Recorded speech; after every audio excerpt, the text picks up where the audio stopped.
Hello students, एक नए video के साथ मैं इस ऑनलाइन प्लेटफॉर्म पर आपके साथ में हूँ। मैंने एमपी टेट वर्ग एक, पीजीटी और आईआईटी मेंस में भी रैंक ऑफ द मैट्रिक्स किसी आव्यूह की जाति से संबंधित प्रश्न अवश्य पूछे जाते हैं। बहुत ही महत्वपूर्ण टॉपिक है ये वाला। किसी मैट्रिक्स की रैंक से रिलेटेड और 101% इसका प्रश्न आपसे पूछा ही जाता है। तो आज मैंने कुछ प्रश्न यहाँ पे लिए हुए हैं। इन प्रश्नों की सहायता से मैं आपको इस रैंक ऑफ मैट्रिक्स के लिए डिटेल में समझाने का प्रयास करता हूँ। बिना देरी किए हुए स्टार्ट करते हैं अपन। सबसे पहले किसी आव्यूह की जाति। तो आप थोड़ा सा पहले समझ लें क्या होता है जाति। थ्योरी आप लोगों ने पढ़ी होगी, समझी होगी, तो मैं आपको समझा देता हूं कि कोई भी हमें एक मैट्रिक्स दिया है A equal A I J N cross M cross N, मान लो कोई भी ले लिया, मैंने तो अभी रेक्टेंगल ही ले लिया। अब इसमें m का मान n से बड़ा हो सकता है या छोटा भी हो सकता है। फॉर एग्जाम्पल्स के लिए A इक्वल ले लिया मैंने ए आई जे 3x4 ले लिया। तो एक तो आप ये समझ लें कि रैंक निकालने के लिए हम इसके सब मैट्रिक्स बनाएंगे, वो जिसमें m और n में जो लोअर है उसी के बराबर लेंगे। तो जैसे 3x4 का है तो इसमें से हम 3x3 के कितने उप आव्यूह सब मैट्रिक्स ही बना सकते हैं, आपको मैं बताऊं। तो सबसे पहले आप ये लोगे तो ऐसे कितने बनेंगे, 3। ये पंक्तियों में से तो कोई भी हम तीनों लेना है। 3 में से 3 तो 3c3, और इन 4 में से कोई 3 लेना है हमें, तो ये तो 1 हो गया। और ये 4c3 की वैल्यू कितनी होती है 4, तो कितने बनेंगे आपके 4 बनने चाहिए। यानी इसका मतलब ये है कि इसमें से हम वर्ग आव्यूह बनाना चाहें तो स्क्वायर मैट्रिक्स से 3x3 के तो कितने बनेंगे 4 बनेंगे। यानी इसके हम 3x3 के यदि उपसारणिक बनाएं माइनर तो कितने बनेंगे 4। अब यदि हम इसमें से इन सभी सारणिकों का मान निकाल के देखें, इन चारों में से यदि कम से कम एक ऐसा मिल जाए जिसका मान 0 नहीं है, at least 1 minor is not equal 0, then rank of the matrix A equal 3। क्योंकि ये ऑर्डर कितने के लिए मैंने 3x3 के। यदि ये 3x3 के चारों जो उपसारणिक आए हैं इनका मान 0 हो जाए तो रैंक 3 नहीं होगी, 3 से कम होगी, 3 से कम। तो हमें क्या करेंगे, इसमें 2x2 के बनाएंगे। तो देखो 2x2 के कितने बन सकते हैं हमारे, इन 3 पंक्तियों में से कोई 2 लोगे और 4 में से कोई 2, तो ये 3 हो जाएगा और ये 4 × 3 यानी ये 6 हो गया। तो ऐसे कुल कितने बनेंगे 18 बनेंगे आपके। क्या बनेंगे 18 माइनर्स बनेंगे 2x2 के। यदि इन 2x2 में कम से कम एक का मान 0 के बराबर नहीं है तो रैंक 2 आएगी, और सभी का मान 0 हो जाए तो फिर रैंक 2 नहीं होगी, 2 से कम होगी। 2 से कम कितनी होगी 1। तो यदि इसके अंदर एक भी एलिमेंट्स नॉन जीरो है, अशून्य है, तो फिर उसकी रैंक कितनी हो जाएगी 1। और यदि सभी एलिमेंट 0 होते हैं तो रैंक नॉट डिफाइन होती है, यानी शून्य आव्यूह की जाति rank of the null matrix is not define होता है। तो अब हम यहाँ पे ये अपने क्वेश्चन पर आते हैं। इससे यहाँ पे ये मुझे मैंने क्वेश्चन लिया हुआ है, यहाँ पे कितने का लिया हुआ है मैंने यहाँ पर। अब मैंने इसमें आपको बताया ये 18 2x2 के बनेंगे। तो व्यवहारिक रूप से और कंपटीशन के लिए तो ये 18 बनाना आपको मुश्किल है, तो फिर हम क्या करते हैं, इसका एक एशलन फॉर्म होता है, सोपानक रूप में हम बदलते हैं किसी भी मैट्रिक्स को। आपको मालूम है किसी भी सारणिक में प्रारंभिक संक्रियाएं लगाने पर उसका मान अपरिवर्तित रहता है। एलिमेंट्री रो ऑपरेशन लगाएं या कॉलम ऑपरेशंस, किसी डिटर्मिनेंट की वैल्यू चेंज नहीं होती है। इसलिए यदि हम किसी मैट्रिक्स में एलिमेंट्री ऑपरेशन अप्लाई कर दें, चाहे रो मैट्रिक्स हो, रो ऑपरेशन या फिर कॉलम ऑपरेशन, तो उसमें कोई चेंज नहीं होगा, उसकी रैंक चेंज नहीं होगी। तो हम क्या करते हैं, किसी भी मैट्रिक्स को सोपानक रूप में बदलते हैं। एशलन फॉर्म बहुत ही महत्वपूर्ण है। तो एशलन फॉर्म समझ लो क्या होता है, सबसे फर्स्ट रो है, सबसे फर्स्ट रो ये नॉन जीरो होनी चाहिए, इसमें यहाँ पे फर्स्ट एलिमेंट 0 नहीं होना चाहिए। यदि है तो हम इंटरचेंज करके उसको नॉन जीरो को लाएंगे। फिर हम क्या करते हैं, यहाँ पे हम नॉन जीरो लाएंगे और उसको 1 कर लेते हैं। क्या कर लेते हैं, सुविधा के लिए 1, क्योंकि किसी भी नंबर में से 1 का कोई भी मल्टीपल माइनस करने पर हमें सुविधा होती है। हम भाग लगा के डिवाइड करके 1 लाएंगे तो हमारी नंबर फ्रैक्शन में आएंगी, जिनके लिए हमें प्लस और माइनस करने में क्या होगा, थोड़ी असुविधा होगी। तो क्या समझ गए, सबसे पहले यहाँ पर नॉन जीरो एलिमेंट 1 करेंगे हम।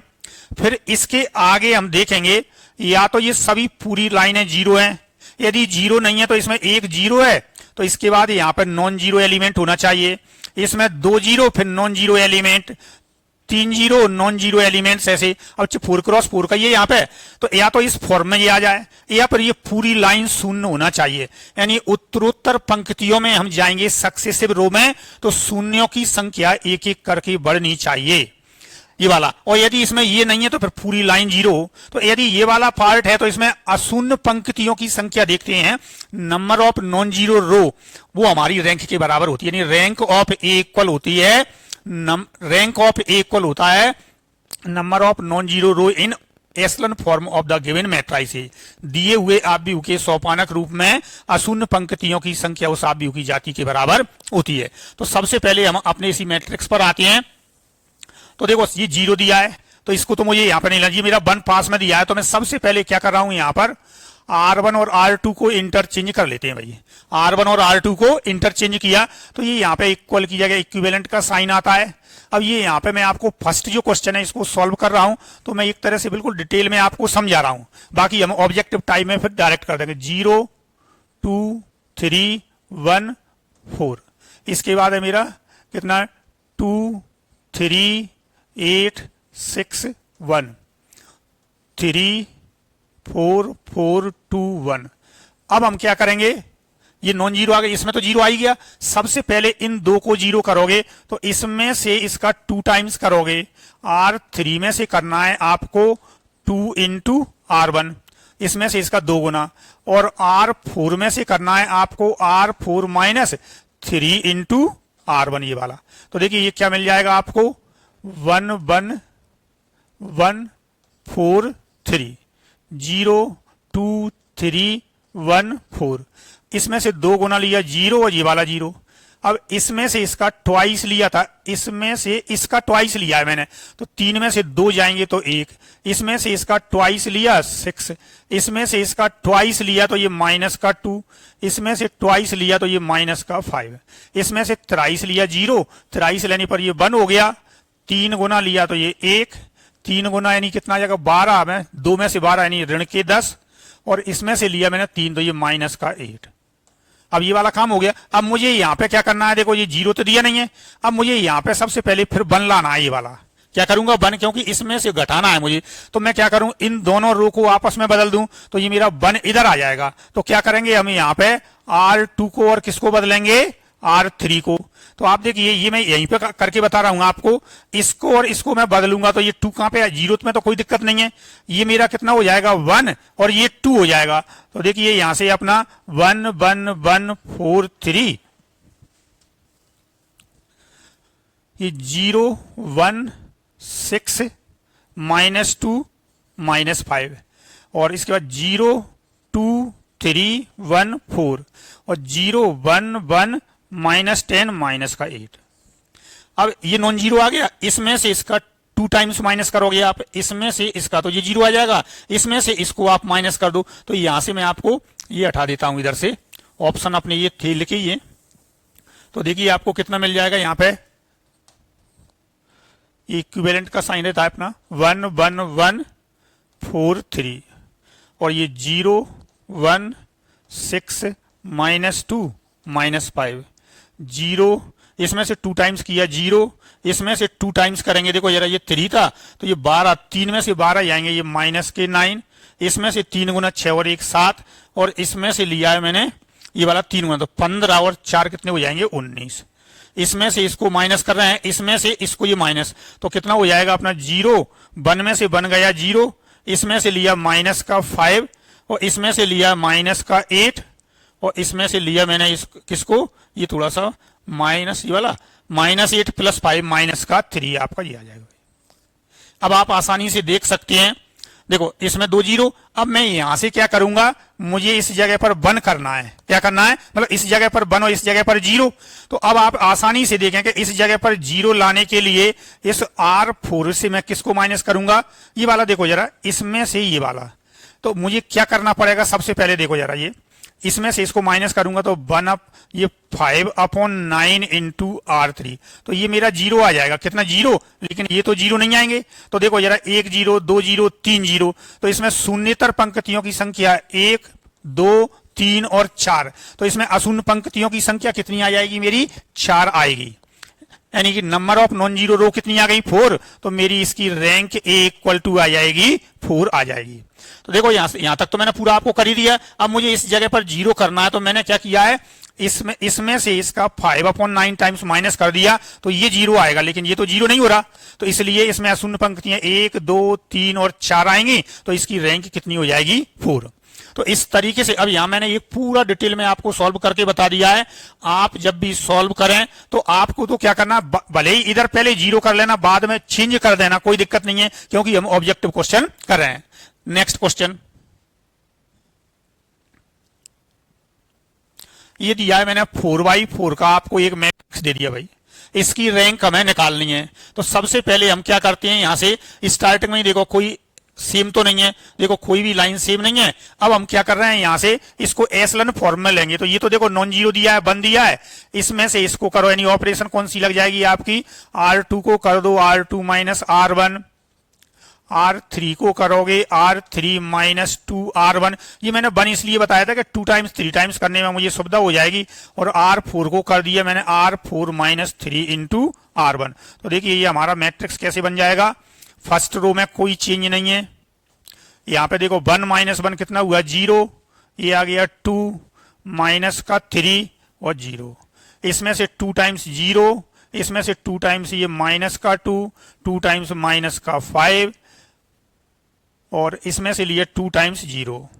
इधर 3 टाइम्स लिया है 0, 3 टाइम्स लेंगे 0, इसमें से 3 टाइम्स लिया है तो -3, और -3 माइनस का 6, और इसमें से 3 टाइम्स लिया तो 0। देखिए जरा कितनी है? 1 0 ये वाली। अभी यहाँ पे हमें सेम मिल रहा है ये वाला, अब इसमें 2 0 होना चाहिए। तो मैं क्या कर रहा हूं, ये 2 जो पंक्तियां आएंगी मेरी, इन दोनों को इसको इसमें प्लस कर दूं मैं। तो क्या कर रहा हूं मैं, R3 को मैंने चेंज कर दिया है R3 प्लस R2। तो ये मेरा मैट्रिक्स बन जाएगा, देखो 1 1 1 1 0 2 -3 0, और ये क्या बन गया 0 0 -8 0, और ये तो इतना बना ही रहेगा 0 0।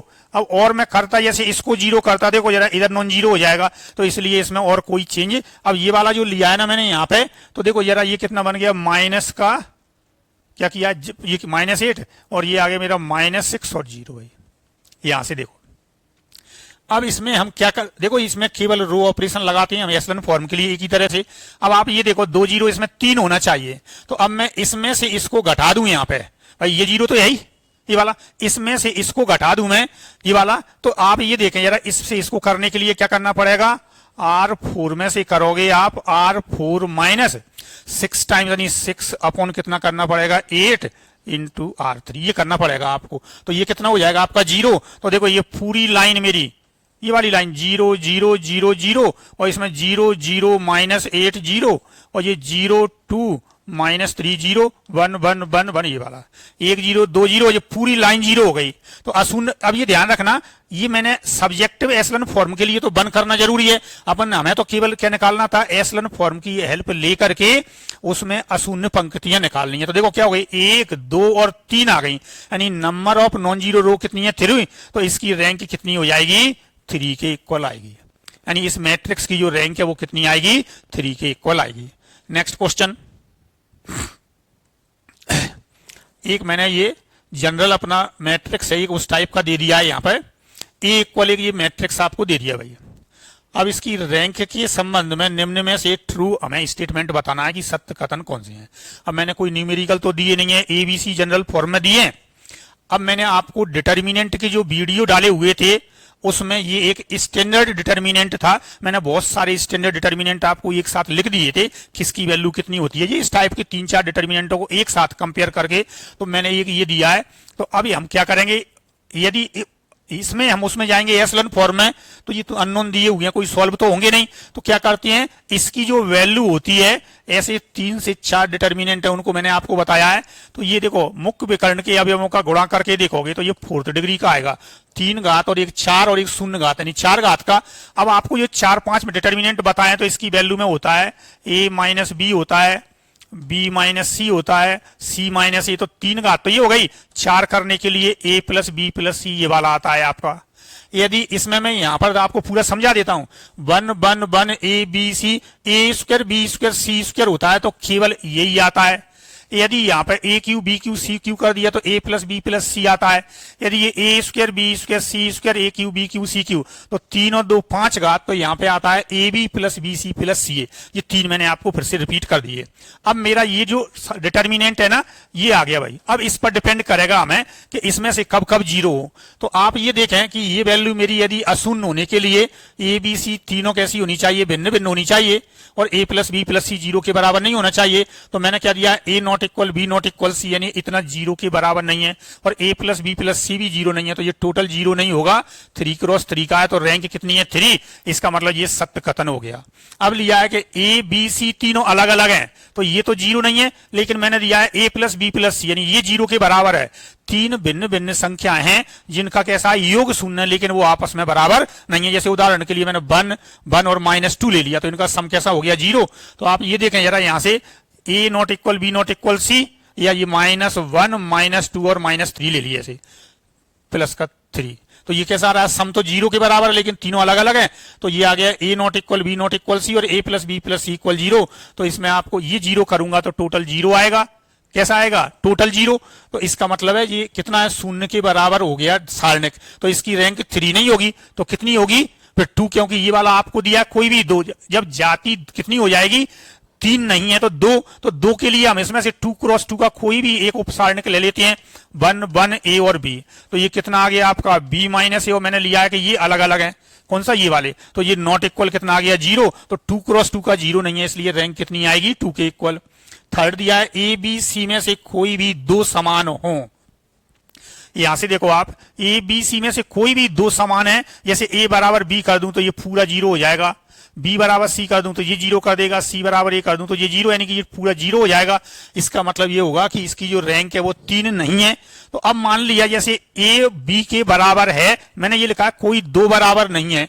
अब b और c बराबर नहीं है, तो इसमें से मैं क्या कर रहा हूं, 1 1 ये वाला, ये एक तो 1 1 ले लिया, और b और c ये वाला ले लिया भाई। तो देखो c माइनस बी, c और b बराबर नहीं है, तो 2 क्रॉस 2 का 0 नहीं है, इसलिए रैंक a इक्वल कितना आएगा, 2। फोर्थ वाला क्या लिया है, a equal B equal C. भाई इन तीनों को मैं 0 के बराबर, ये वाला बराबर कर दूं तो ये पूरा 0 हो जाएगा, इसकी कोई जरूरत नहीं है। अब हम लेते हैं बराबर। तो अब आप यहां से देखें, रैंक 3 नहीं है क्योंकि ये 0 हो गया, 2 पे आएंगे।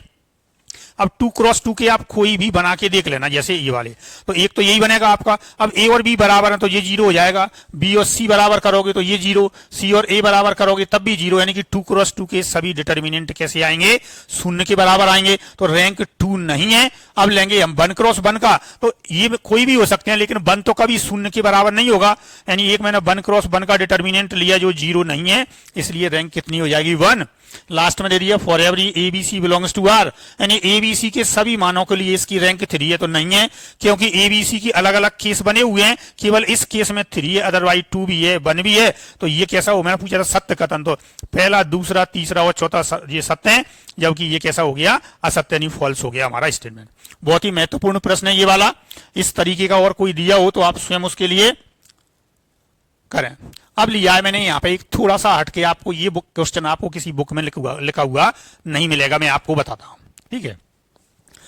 ए इक्वल लिया है ए I J N cross N, और पी इक्वल लिया है ए माइनस ए की पावर टी। मैंने ले लिया भाई, क्या ले लिया, ए माइनस ए की पावर टी।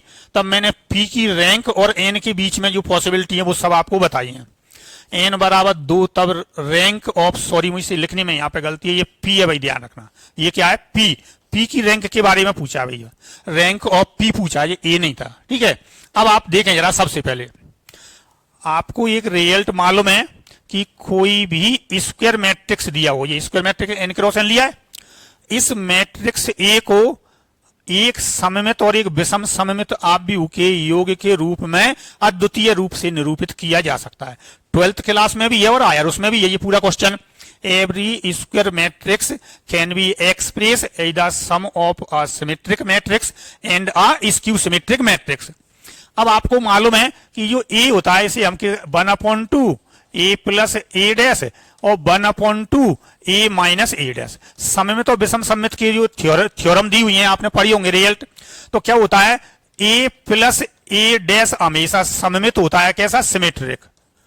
कैसा है, सिमेट्रिक। और ए माइनस ए डैश हमेशा स्क्यू सिमेट्रिक होता है।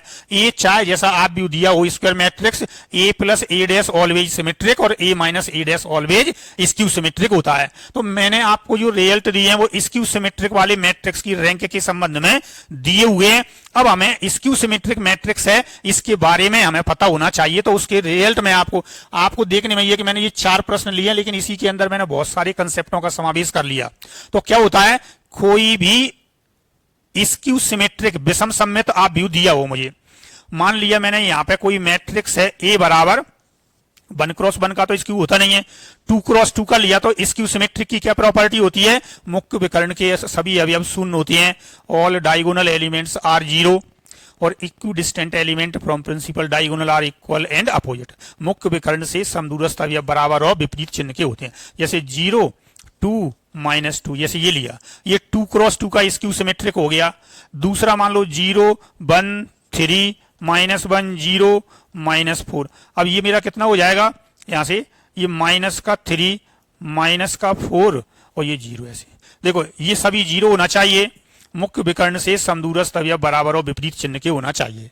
तो ये सब स्क्यू सिमेट्रिक हैं। तो ये इसी तरह का मैट्रिक्स हो गया। अब इसकी प्रॉपर्टी ये होती है, देखिए जरा इसका मैं सारणिक का मान निकालूंगा 2x2 का, तो 0 + 2 का स्क्वायर यानी 4, यानी परफेक्ट स्क्वायर बनेगा। हमेशा क्या बनेगा, परफेक्ट स्क्वायर बनेगा।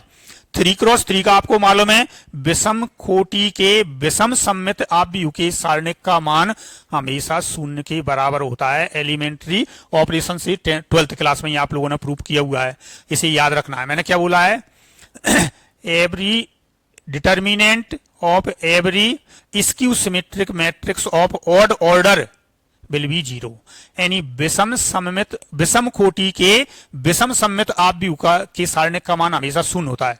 3x3 5x5 7x7 and so on. और इवन ऑर्डर वाले होते हैं उनका 0 नहीं होता, हमेशा पूर्ण वर्ग परफेक्ट स्क्वायर होता है। यदि 4x4 का ले लूं मैं तो उसकी वैल्यू 0 नहीं होगी, कोई परफेक्ट स्क्वायर आएगी। तो अब मैंने क्या लिया है, n बराबर 2 लिया है। तो ये मैं क्या लिया, n की वैल्यू 2। तो जो p है मेरा, p ये हो गया मेरा 2x2 का विषम सममित आव्यूह। अब आपको मालूम है 2x2 का विषम सममित आव्यूह है तो ये पूर्ण वर्ग होता है, 0 तो नहीं होगा। तो 2x2 का डिटर्मिनेंट 0 नहीं है, तो इसकी रैंक कितनी हो जाएगी, 2। तो ये सही हो गया। नेक्स्ट n की वैल्यू 3 लेंगे। तो अब आपको मालूम है कि n 3 लूंगा तो ये p मेरा कैसा हो जाएगा, 3x3 का स्क्यू सिमेट्रिक मैट्रिक्स मिलेगा। तो मैंने आपको बताया इसकी वैल्यू हमेशा कैसी आएगी, 0 के बराबर, यानी डिटर्मिनेंट की वैल्यू कैसी आएगी, 0। जब इस n = 3 लूंगा तो इस p का डिटर्मिनेंट 0 होगा, तो रैंक इसकी जो ली जाएगी वो 3 तो नहीं हो सकती है। तो ये हमारा गलत हो गया, ये नहीं होगा, क्योंकि इसमें 3x3 लेने पर p का जो डिटर्मिनेंट बनेगा वो 0 होगा, इसलिए रैंक 3 से कम होगी। नेक्स्ट n = 4 लिया मैंने, 4, तो ये p भी कैसा होगा, 4x4 ऑर्डर का यानी इवन ऑर्डर का। तो इसका जो डिटर्मिनेंट लोगे ये आएगा मेरा ≠ 0, तो इसकी रैंक कितनी हो जाएगी, 4। अब ये वाला, इसलिए ये भी सत्य हो गया। और मैंने लिख दिया ऑल एबव, ये वाला तो ऑल एबव नहीं है, इसमें ओनली फर्स्ट और थर्ड सही है, सेकंड वाला कैसा है, गलत है। तो इस तरीके से आज मैंने इन क्वेश्चनों की हेल्प लेकर के आपको एक रैंक ऑफ द मैट्रिक्स है उसको समझाया है। आप इस तरह के जो भी आपके पास बुक उपलब्ध है उसमें से कुछ क्वेश्चन लिखें और आप उनको सॉल्व करें, जिससे आपके रैंक वाला क्वेश्चन है। आप देखिए 100% रैंक वाला क्वेश्चन आता है इसमें। और इतना और बता देता हूं कि अभी जो अपनी प्रीलिम्स होगा किसका, एमपी टेट वर्ग 1 और एमपी टेट वर्ग 1 का जो संभावित है वो होगा, तो निश्चित रूप से उसमें आपको जो लेवल है वो ज्यादा ऊंचा नहीं रखा जाएगा। मेंस में बहुत ऊंचा रखते हैं, पीजीटी का स्टैंडर्ड और अच्छा होता है, यानी कि दोनों का हमारे एमपी टेट वर्ग 1 मेंस और फिर पीजीटी दोनों का लेवल एक जैसा होता है। और जो हमारा बिल्कुल क्वालिफाइंग टेस्ट है उसमें इतना ज्यादा लेवल नहीं होता। तो आप इस तरह के प्रश्न लिखें और आपको इससे बहुत हेल्प मिलेगी।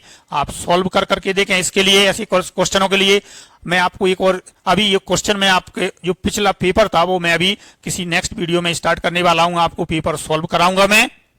हो सकता है ठीक इसके बाद वाला जो वीडियो है वो उसमें पेपर सॉल्व कराऊंगा।